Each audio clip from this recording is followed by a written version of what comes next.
Oke, nah itu untuk yang judi. Nah kalau misalkan riba nih Mas, tadi kan baru disampaikan nih penjelasan terkait judi ya. Kalau misalkan judi ini kan berarti ada satu yang diuntungkan, ada satu yang dirugikan ya dalam transaksi tersebut. Tapi kalau misalkan beda, itu udah pasti beda nih sama investasi. Bahkan kalau misalkan ada yang bilang kalau ada anggapan bahwa judi itu ya kita main tebak-tebakan aja. Oh di pasar modal nggak bisa ditebak-tebak nih, tapi Oh. ada analisisnya juga ya. Mungkin nanti nih di pertanyaan kesekian juga disampaikan nih. Tapi kalau misalnya tentang riba nih Mas, tadi juga ada nih yang bertanya kalau misalkan keuntungan yang kita dapatkan ketika kita berinvestasi di saham ini apakah itu termasuknya dalam riba gitu? Nah, mungkin Oke. boleh nih sedikit Ya. dijelaskan juga. Oke, teman-teman. Riba itu kan ada berbagai macam ya. Ada riba Hmm. yang utang. Contohnya saya ngutang ke Mbak Erin 5.000. Tapi ketika pembayaran tenggatnya 3 bulan, saya disuruh bayar 5.500 gitu ya. Artinya ada kelebihannya, itu namanya riba, kelebihan utang. Ada juga riba jual beli, ada 6 barang-barang gitu ya. Ada gandum, kemudian garam dan sebagainya yang asnaf riba tadi, barang-barang riba. Itu juga tidak boleh ketika dijual tidak dalam satu momen gitu ya. Tapi ada juga yang contohnya, sekarang kita bicara pasar modal dari industri perbankan konvensional gitu ya. Di industri perbankan konvensional itu kenapa tidak masuk dalam saham syariah? Karena mereka menggunakan transaksi di dalamnya dari ribanya. Gitu kan, ketika kita pinjam uang ke mereka, nanti mereka ketika pengembaliannya ada kelebihan dari pokok utangnya. Nah, itu namanya riba. Makanya secara objek gitu ya, secara objek nanti mereka tidak masuk ke dalam saham syariah karena ada Hmm. bisnis ribawi gitu ya. Itu dari Hmm. segi objeknya. Dari transaksinya pun demikian. Ketika teman-teman menggunakan margin trading misalnya, itu ada ribanya karena pengembalian utangnya ada ribanya. Nah, sebenarnya sebatas itu aja. Nah, selain itu ya kita jual beli saham namanya capital gain ya. Kita jual di harga yang lebih Hmm. mahal dibandingkan harga yang kita beli. Saya beli saham ABCD harganya 1.000, ternyata karena kondisi fundamentalnya baik, ada sentimen pasar yang akhirnya harga naik jadi 1.500. Itu bukan riba, tapi memang karena ada keuntungan dari Hmm. segi harga kenaikan. Kayak tadi, kol tadi, saya beli kol satu kilonya 1.000. Emang saya nggak boleh jual harga 2.000? Boleh kan? Itu analogi simpelnya. Jadi kita boleh mendapatkan keuntungan dari capital gain.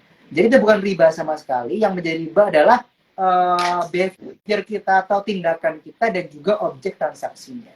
Gitu Mbak Erin Dwala.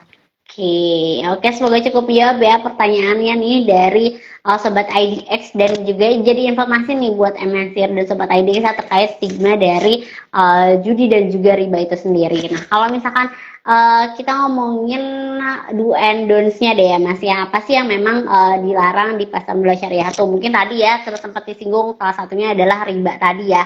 Misalkan kita produknya atau misalkan ya produknya adalah mereka yang produknya adalah yang memang ada ribawinya nih, itu yang memang dilarang nih adanya di pasar modal syariah. Tapi selain itu Mas, ada lagi nggak sih yang memang dilarang nih, ada larangan yang memang ada di pasar modal syariah itu sendiri? Oke.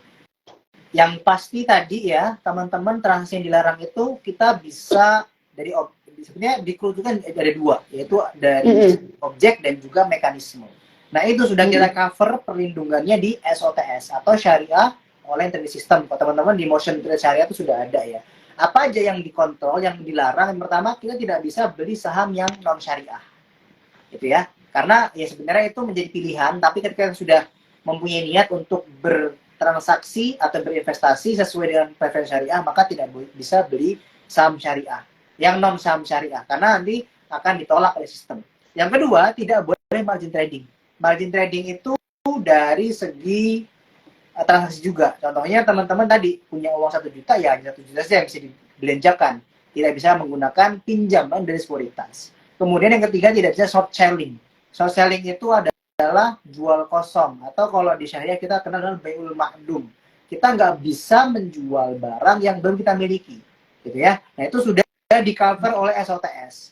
Tapi masih banyak lagi yang nggak boleh. Contohnya dari segi kita, cara kita, the way kita melakukan transaksi. Contohnya ada berbagai macam pelanggaran ya, kayak full interest, front running, cornering, sebagainya itu dilarang semuanya karena ada goror atau ketidakjelasan. Makanya biasa kita singkatnya jadi maghrib. Maisir, judi gitu ya. Gharar atau ketidakjelasan, barang dan akadnya, dan riba. Maghrib, tidak boleh maghrib.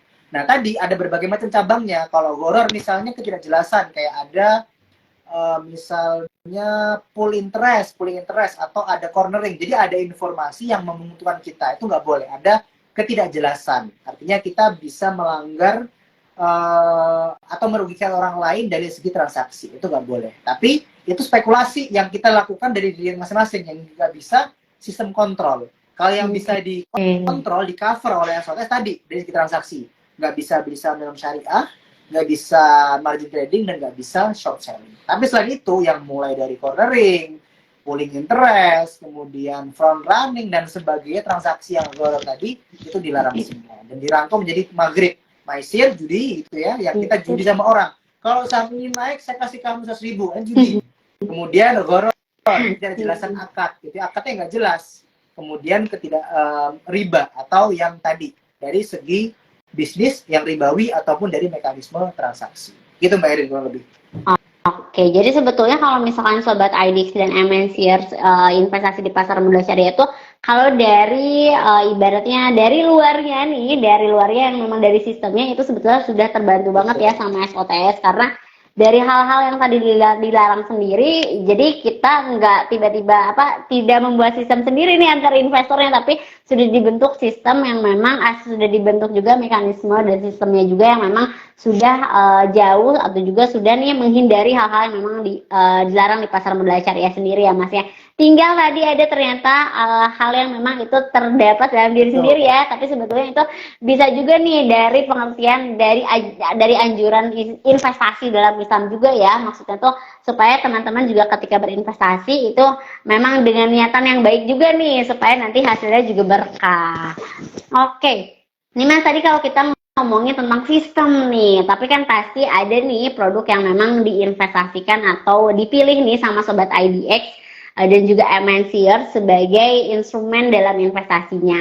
Nah, kira-kira kalau misalkan produk investasi di pasar modal syariah itu jenisnya sama nggak sih dengan konvensional, misalnya ada saham, reksadana, atau ternyata lebih sedikit lagi nih, atau lebih detail, lebih istimewa lagi nih untuk pasar modal syariah sendiri. Silakan nih Mas, kira-kira boleh diinfoin kira-kira produk apa aja yang memang bisa jadi pilihan Sobat IDX dan MNCer. Oke, teman-teman semuanya sebenarnya produknya sama ya. Jadi kita secara umum ada 6. Yang pertama ada saham syariah, kemudian nanti acuannya kepada daftar efek syariah, kemudian ada sukuk gitu ya. Sukuk itu mungkin kalau kita kenal di konvensional ada obligasi, tapi kalau kita utang itu nggak boleh. Namanya sukuk, kita pembiayaan. Ada nanti akadnya ijaroh ataupun mudharabah. Kemudian nanti ada reksadana syariah. Nanti ada berbagai macam pembedanya ya, kayak nanti ada DPS-nya, ada proses screening dan sebagainya. Kemudian yang keempat ada ETF syariah atau Exchange Traded Fund. Jadi kayak reksadana tapi diperjualbelikan layaknya saham. Nah, yang dua lagi itu sudah ada regulasinya, tapi belum ada produknya sampai saat ini. Semoga kita doakan lebih. Nanti ke depannya akan ada ya, ada EBA syariah atau efek beraguna aset syariah, sama DIRE atau dana investasi real estate. Nah, 6 tadi sudah ada regulasi, fatwanya lengkap semuanya. Tapi yang bisa saat ini kita beli dari 4 tadi, saham syariah, sukuk, reksadana syariah, dan juga ETF syariah. Itu Mbak Erin kurang lebih. Oke, jadi pilihannya cukup banyak ya kalau misalkan kita ngomongin produk nih pasar modal syariah sendiri. Jadi Sobat IDX punya 4 pilihan nih, dari 4 pilihan tersebut pasti kan punya kriterianya, punya juga definisi dan juga karakteristiknya masing-masing. Kita mungkin kenalan sama produk yang memang lebih banyak dikenal nih Mas sama masyarakat ya. Kalau misalkan kita ngomongin produk pasar modal nih, saya misalkan ngadain edukasi tuh saya tanya nih, pasar modal ini apa? Pasti bilangnya langsung produk saham nih. Karena memang itu yang memang lebih banyak nih dikenal juga. Tapi bukan berarti produk lainnya juga bisa kita cari tahu nih pengertiannya. Tapi boleh mungkin Mas kita bahas salah satu produknya ya, salah satu produknya di saham syariah. Sebetulnya apa sih yang dimaksud dengan saham syariah? Apakah memang hanya saham yang berlogo halal aja nih? Biasanya kalau syariah ini deket-deket ya sama halal juga nih. Silakan Mas Haris. Oke, jadi saham syariah itu memang ya karena kemarin kita pandemi gitu ya. Pas pandemi itu tiba-tiba literasi masyarakat tentang investasi khusus saham itu meningkat drastis. Jadi memang Betul banget. saat ini masih saham aja, padahal banyak. Tapi saham ini memang menarik karena return salah satu instrumen yang returnnya paling tinggi. Tapi teman-teman harus sadar juga bahwa risikonya pun juga tinggi.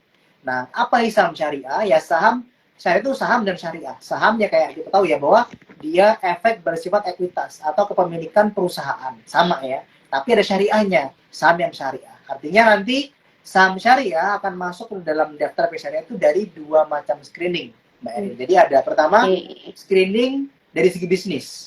Yang kedua dari segi finansial. Kalau bisnis itu apa yang dilihat? Nanti OJK nanti berunding dengan DSN MUI melihat apakah bisnisnya bertentangan sama syariah apa enggak. Lengkapnya teman-teman bisa baca di Fatwa nomor 40 tahun 2004. Tapi yang paling apa ya, paling kelihatan itu yang pertama, bisnisnya apakah jual beli yang haram apa enggak, gitu ya. Contohnya ada perusahaan jual beli minuman keras, tidak masuk ke syariah. Atau misalnya jasa keuangan ribawi, perbankan konvensional tidak masuk. Misalnya jual beli risiko kayak asuransi yang konvensional itu tidak masuk. Kemudian ada sebenarnya dia hotel gitu ya. Ada bisnis hotel tapi ternyata di hotel ada kasino, ada unsur judinya, itu tidak masuk. Nah, ternyata setelah ada perusahaan di screening, bisnisnya dia jualan misalnya makanan minuman gitu ya, atau jualan properti rumah, developer, dia jualan batu bara misalnya, itu tidak bertentangan. Oke, lolos dari segi bisnisnya. Baru nanti masuk ke financial screening. Apa aja yang dicek? Itu yang pertama, rasio utang berbasis bunga yang ada bunganya dibandingkan dengan total utang perusahaan tidak boleh lebih dari 45%. Yang pertama. Yang kedua, pendapatan non halal itu tidak boleh lebih dari 10%. Contohnya pendapatan non halal itu apa? Kayak misalnya perusahaan itu dia mengeluarkan obligasi, gitu ya. Setelah dikalkulasi, gitu diakumulasi dari total pendapatan, ternyata pendapatan dari obligasi ini, kan obligasi non syariah ya. Nah, setelah total ternyata pendapatan dari obligasi lebih dari 10%. Nanti akan dikeluarkan dari daftar efek syariah. Nah, semua tadi screeningnya, tahap-tahapan ini kita sudah bingung. Karena nanti akan ada DSN MUI dan juga OJK yang screening. Kita tinggal cek aja di SOTS. Nanti kalau di motion trade syariah, teman-teman akan ada garisnya, dicoret.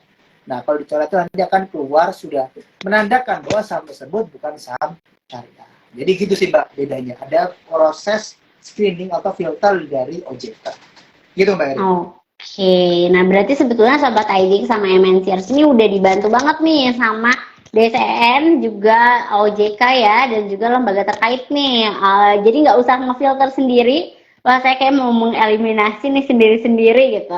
Nggak usah khawatir, tapi memang sudah ditentukan nih daftar efek syariahnya itu, atau misalkan yang termasuk dalam kategori saham syariah itu apa aja. Kalau misalkan tadi sudah disampaikan bahwa dari saham syariah itu saham-saham yang memang sudah di screening terlebih dahulu ya, baik itu mungkin dari bisnisnya dan juga finansialnya.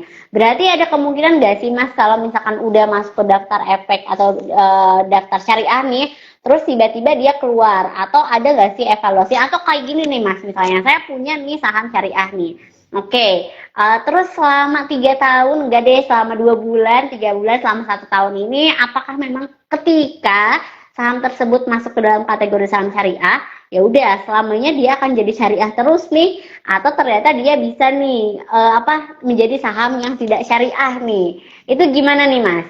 Oke, jadi kita klasifikasikan dulu ya teman-teman ya. Nanti ada ketika berbicara saham itu ada 2, ada emiten syariah dan saham syariah. Nah, kalau emiten syariah itu adalah perusahaan yang dari segi awal pembentukan gitu ya, ada ART-nya sebagainya, memang mendeklarasikan secara terbuka bahwa kita beroperasi secara syariah.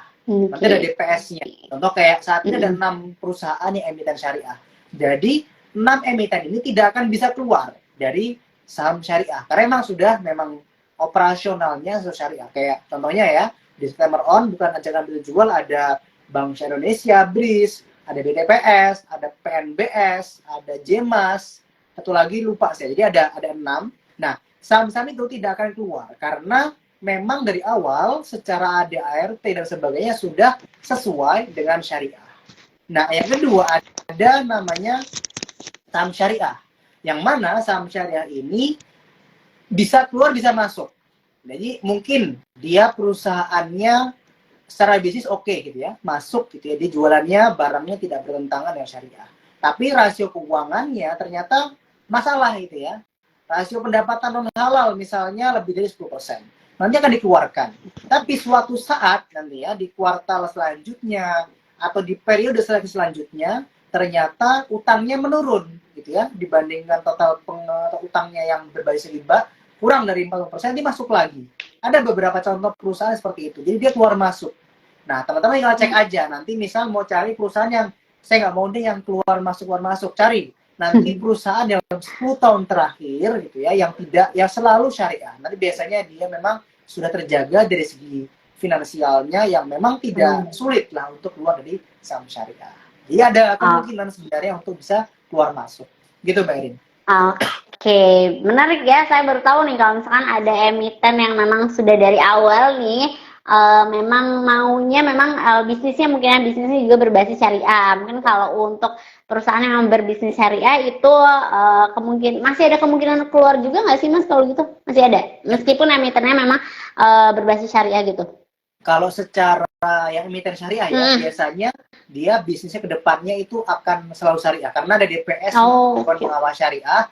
Jadi yang akan mengawasi kesyariahan sebuah produk. Jadi misalnya Bank Syariah Indonesia gitu, dia tidak akan berubah tiba-tiba jadi bank yang operasionalnya jadi ada ribawinya. Ada DPS, ada berbagai macam pengawas yang mengawasi sesuai dengan kapasitasnya. Gitu Mbak.